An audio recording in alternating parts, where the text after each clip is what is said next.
Look, Mantu is the war god. Nefer means good. Hotep is pleased. Ib is heart. Erp is wine. Mat means kitty. Mao is cat. Ra is sun god. Ya is moon god. Ego means oxygen. Hotep can also mean at peace, not just pleased. And Mustafa is kind of like the prerequisite to a pyramid. It's a ceremonial mound that the early kings would build a lot of these things for themselves.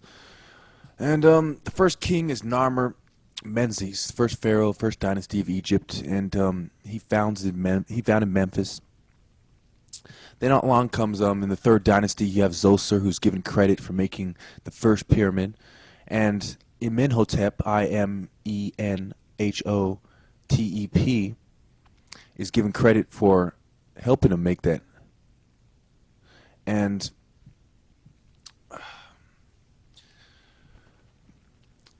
he's buried with 1,000,000 birds. Okay, and they're mummified birds, and pretty weird, but that's the case. And sarcophagi means flesh eater. This is where sarcophagus comes from, the word. And basically, the Egyptians had opened up the sarcophagus and saw that the bodies were being eaten by, the flesh was being eaten. So that's what they named it. Now, Sneferu built the biggest pyramid of all time, and this is after trial and error.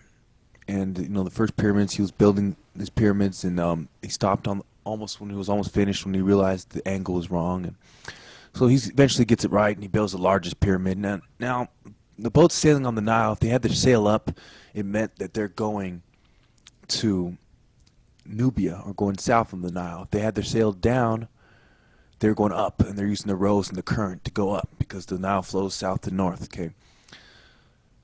Now, just like the sun rises in the east and is set in the west, the kings are buried on the west, and Egyptians live in the east and they're buried in the west. The pharaohs. Okay, now Khufu built the Great Pyramid of Giza, and Herodotus was told in 450 BC that it took 90,000 men a very long time working on it for it to be built. Now, as the end of the Old Kingdom comes along, Pepe II, who's the longest reigning monarch in history, reigned 94 years, and he lived 98 years. He's also called, his throne name was Mary Re, the beloved of Re, etc. Now, eventually what ends up happening is at the end of the old period, we have kind of an intermediate period between the Middle Kingdom and the Old Kingdom, where we start seeing Asiatics showing up at the rivers, and a lot of foreign people showing up, foreign nations, peoples showing up, and people see this as a sign that Egypt is no longer going out and fighting wars, but they've kind of a key part of Egypt, the pharaoh, the religion, and the art, the military. The military is one of the three key things in Egypt, starts kind of declining, and you see a lot of complaints because of this. So then, in the Dynasty 11, in the Middle Kingdom, when it comes along, they basically have a period of Intef Seratawi, which is causing the peace of the two lands.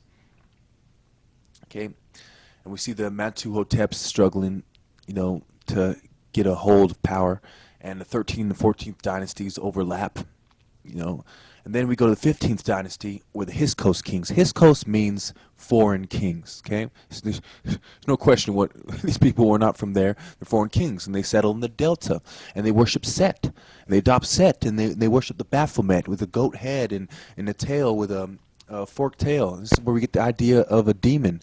It comes from the Hyksos kings in Egypt, and the worship of the Baphomet. Okay, now eventually the Hyksos eventually seized.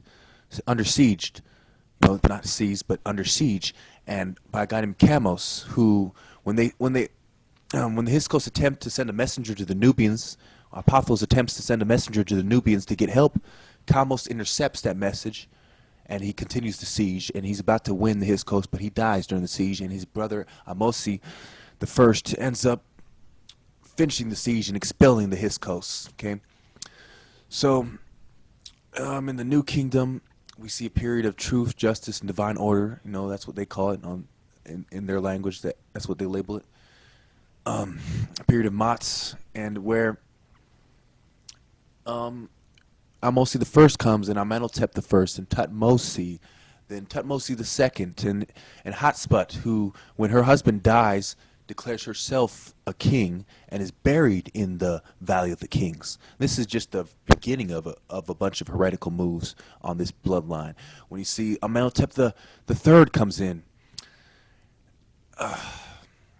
okay. Now, the gates are important to Egypt. You know, the pillars. You pass through pillars to reach temples. And this is where you see a lot of Christian references to this. You'll see even Christian references to the Book of Life, the Lamb's Book of Life, they call it. Okay, and then, of course, Akhenaten, the heretic king, comes along. And he builds a new, he takes the capital out of Thebes to a new land, a new kind of temple in the middle of the desert, a new holy city, so to speak. And a lot of people follow him. And he names the city after the Aten. He declares himself the Aten on earth. And he declares that there's only one God and that he is God. And so he's called the heretic king because of it. And he marries Nefertiti. And he dies, Nefertiti, in the sun temples. She builds a temple to the sun gods. And she gets killed in that very temple during the ceremony. And Tutankhamun, King Tut, his son, eventually comes along, the most famous pharaoh. He rules from when he's 8. He dies at 18, and he's buried under 200 pounds of solid gold. His crown is missing. They say, oh, because the crown is passed on is one of the things they say might be why the crown is missing.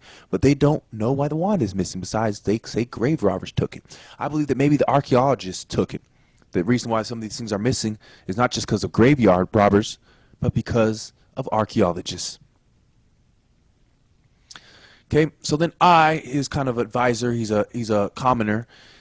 He kind of guides King Tut along the way, and then when King Tut's sister, whoever marries her is gonna be the royal heir, she writes letters to the Hittite king and says to bring a prince, and they're kind of natural enemies, so they don't believe him. Hittite king sends someone to investigate. They say, oh, this is the truth. She does want you to send a prince to marry her to become the king. So the Hittite prince comes in an envoy. I is the one who is given credit for ambushing this Hittite king, slaughtering him and all the people he brought with him. And then I ends up marrying the sister of King Tut, and he becomes the pharaoh. And he is kind of a very wise man, and he starts bringing back in the old customs.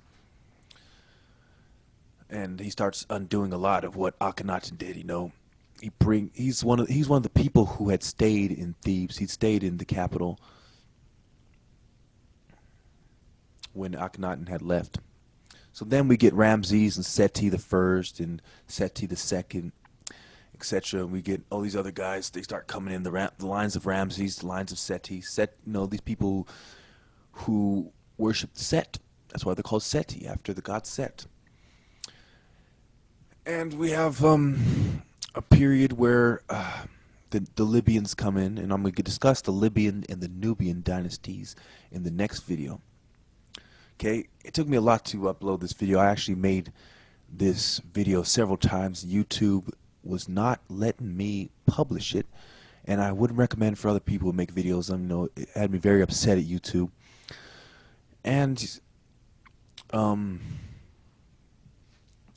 going to get into a lot about the Libyans and the Libyan takeover in the next videos to come. And you know, it's just very aggravating to have to make these videos over and over again on YouTube, and that it seems like almost like they're out to get me. They're out to stop me from releasing my videos, because I felt like the video I made before this was I did a lot better job of articulating and explaining, and now I had to release this one. You know, I'm not gonna make another one for this part 20 because it would be ridiculous. But you know, I hope that was pretty much informative enough.